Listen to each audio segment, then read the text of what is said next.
everybody, it's Kim here at Touch of Magic. Welcome to day 12. Day 12. It's day 12. Day 12 of Spellbinders, 13 days of Craftoween. We are getting near the end. I'm excited. This is what I have made so far. We have 11 cute little adorable, these are called Everyday Essential Pockets. I'm having so much fun with these. So of course I've got the die here for the Everyday Essential Envelope. It is a fun little set. I've got a couple pre-cut. I've got one here out of a black shimmer paper and then one out of Neenah Desert Storm. We've got the bling that came with the kit and then the stamp set. There we go. And let's open day 12 and see what we're working with today.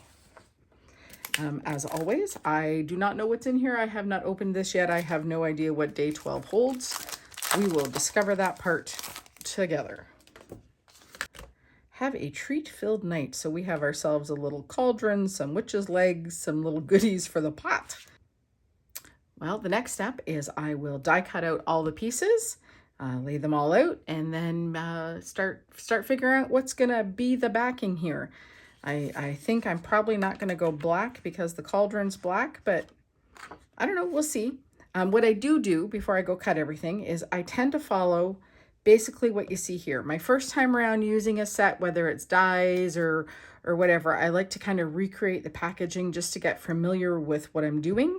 And then from there, I can extrapolate and be creative. But for now, we're going to start with the basic vibe and see what we come up with. All right, and we're back. I have cut out all the pieces. I've used a couple of different things here. I've got the matte black here, and then I've got some shimmer black, and I've got several things cut out in white that I'm going to ink blend. You can see in the sample here, they've got the clouds or the potion in several shades of like aqua, steely blue kind of thing. And then we've got the colors for the legs and the straw or the stir stick. I'm not sure what that's supposed to be. So I'm going to do some quick ink blending on those, and we'll go from there. As always, I've got these on a magnet just so it helps me keep track of what I've cut and that I have all the pieces, and hopefully I'll remember to put all of them on the pocket this time. Before I start doing the blending, I'm using the Waffle Flower Media Mat here because it will hold everything that I want it to, and it won't slip for when I'm ink blending. That is my plan, so we'll go from there.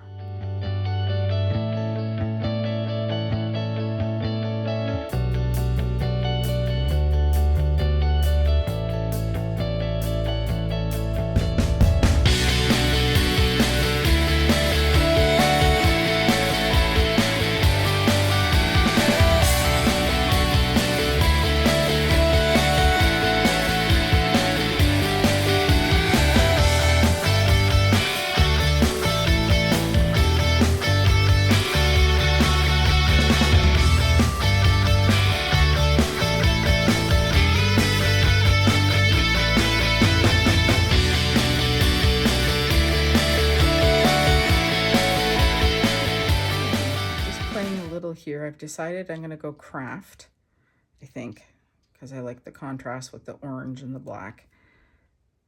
And I don't think I have enough room to put the sentiment underneath, so I'm pretty sure we're going to pull down and offside it a smidge.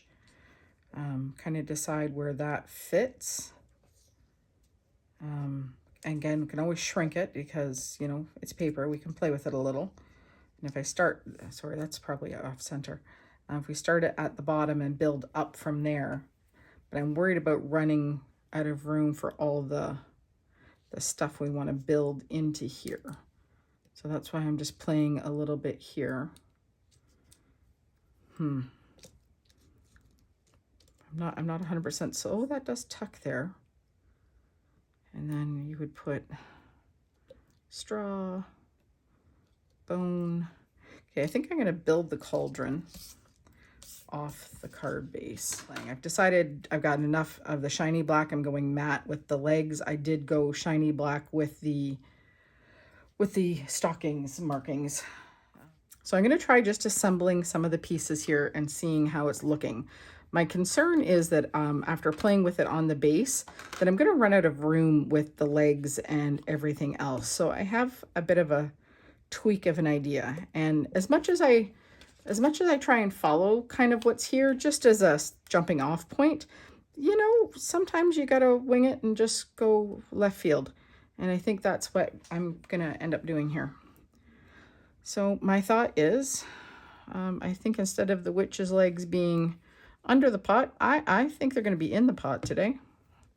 Let's see what we got. We're gonna attach that right there. Now these would, I think, kind of notch in and hold if you're just putting them right down on paper. But if I tuck those in behind here, or maybe we're just not using those at all today. I don't know. At this point, I'm not loving it. So if we don't, then we don't. Because that's the perks of it being your own. You got to do it in whatever way makes sense for you. And tuck that there. That's the straw, stir stick, broomstick. Not sure. Tuck in the little doggy bone. Well, okay, it's not a bone for dogs. Let's be honest. And I think the skull's going to tuck in as well. And I went matte black on the skull as well with the backing paper, even though I cut it out of both, because I like that it's flat in behind. Tuck that down a little further.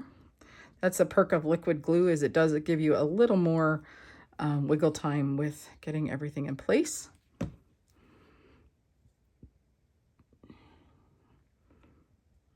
And we're going to go there. And then that one, I'm going to flip just for contrast of color, and then it's going to tuck down there. And that will hang over just over the edge of the pot. All right, so that is where we are. Now, two options. If I can fit everything there, maybe. Oh, you know what? I think it's going to work after all. I have to center it better. But if I put the legs down, the pot it could stick out the top a little. It's not the end of the world. Or I can cover a little more of the legs. Okay, it is going to work. Now, have a treat-filled night is going to tuck in there. So that's going to go in there the right way. All right, stamp platform is next. Okay, tuck that there. And finagle placement. I think everything down there, right? How are we feeling? How are we feeling? Okay. I think this is our placement. I'm not going to take everything out. I want to leave that there for placement for the stamping. It won't interfere. And oh yeah, I moved it. And I'm going to go back with my typical VersaFine Clair. It is a good, clean, crisp stamp. Move that back. Sorry, shadows are tough with this, as is. Okay, all right. And we're going to call that good. All right. I will say the tip here of putting everything on helps with positioning on a small piece like this. If you're working on a full A2 size or bigger, then that's not a concern. But because I'm trying to be consistent with this cute little envelope idea. Oh, I should have stuck that. Shoot. Okay, very quickly, because these go underneath the cauldron. So,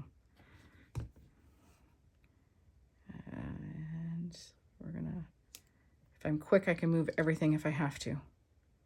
Yep. Pull this way a smidgen.